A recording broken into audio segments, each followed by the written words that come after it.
Yaxın zamanlarda Ağdamın Xıdırlı və Kəngərli kəndlərinə köç planlaşdırılır. Ağdam, Füzuli və Xocavənd rayonlarında Azərbaycan Prezidentinin xüsusi nümayəndəsi Emin Hüseynov ASTV xəbərə xüsusi müsahibəsində bu barədə məlumat verib.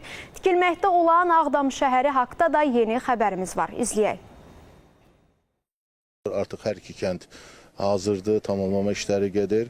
Xıdırlı kəndində 719 ailə üçün nəzərdə tutulmuş böyük bir kənddir. Hətta bunun sadəcə birinci fazasıdır. Kəngərli kəndində də 292 ev artıq hazırdır. Bütün qeyri-yaşayış obyektlərindən bir yerdə və kəndin bütün kommunikasiya, infrastrukturu, yolları, bütün xəttlər hamısı çəkilib. Artıq istismara hazırdır və biz tezliklə o kəndlərin sakinlərini orada gözləyirik. O ki qaldı Ağdam şəhərinin özünə. Bilirsiniz ki, Ağdam şəhərində 5 məhəllə nəzərdə tutulub. O məhəllələrdən biri artıq tikintisi başlanılıb. 66 bina artıq tikilir. Artıq beton işləri yekunlaşıb. Hörgü işləri gedir və daxili təmir işlərinə başlanılacaq.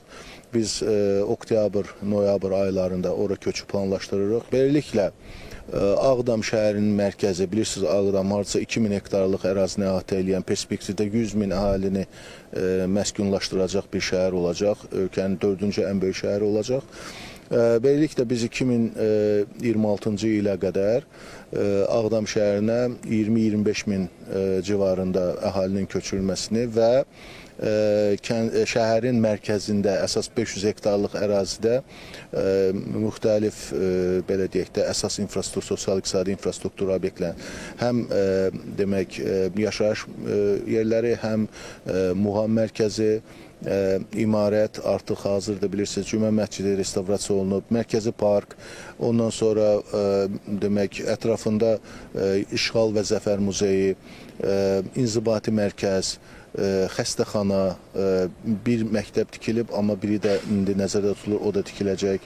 Yəni bu həyat üçün, tam mənalı həyat üçün nə tələb olunursa Ağdam şəhərində 26-cı ilin sonuna qədər artıq təmin olunacaq.